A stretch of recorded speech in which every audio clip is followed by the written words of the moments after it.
mentioned at the beginning of the show that we were sending 1,000 troops to the Middle East, as announced by Patrick Shanahan, who is the acting defense secretary.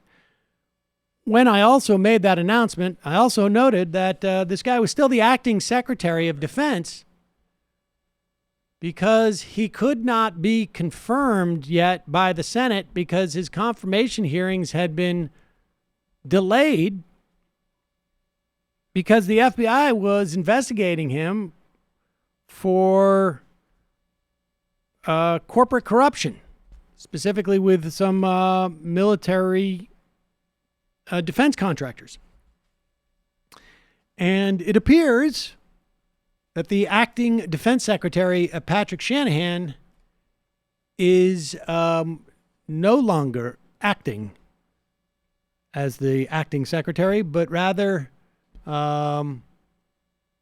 he will be stepping down. Now, apparently, one of the issues that could be holding up the FBI investigation, according to Axios, is his complicated divorce.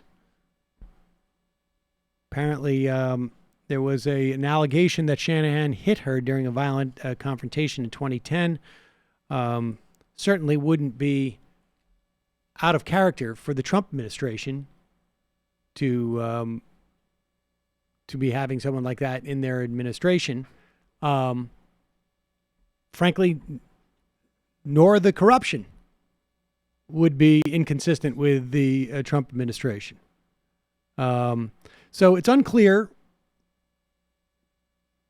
I imagine there's also another element to this.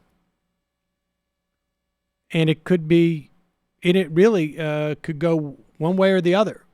One, it could be that Trump thought, good time to have no acting Secretary of Defense, because that way Bolton and Pompeo couldn't possibly launch a war.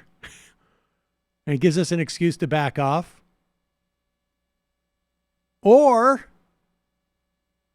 Pompeo and Bolton and folks in that camp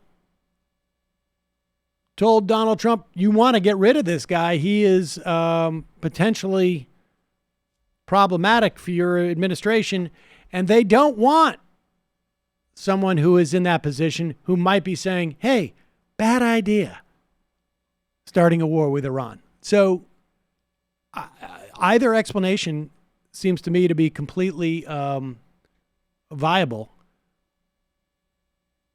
It's hard to believe that what's going on with Bolton and Pompeo in Iran did not factor into this in some fashion, right? I mean, it just doesn't happen that way. But for the life of me, I can come up with two different scenarios. They're 180 degrees from each other, and both could be possible. But you should be aware that there is very strange things happening in the administration. We can see, like many of the stories that we talk about in this program, and I've been saying for years, we see the shadows of this stuff. We don't see the actual activity. We just see, the light refracting off of it, or the lack of light that it in the shadow that it casts. And so when Trish Regan has some weird soliloquy about how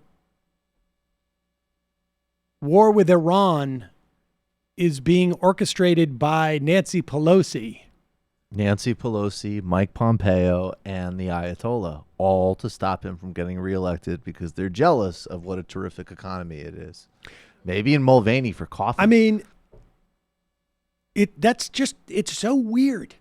You got to speak in a deluded, paranoid idiot's terms. I understand, but it's not even so much the way that she's speaking, because I understand that's the way that she's got to construct this story, because that's the only one that's going to motivate Trump. But the idea that Trish Regan, who's, I don't think that Trish Regan was sitting at home, with all due respect to her as a journalist and broadcaster, I don't think that Trish Regan was sitting at home going like, it's up to me to stop this engagement with Iran. I'm going to stop this war, and I'm freelancing here. That to me.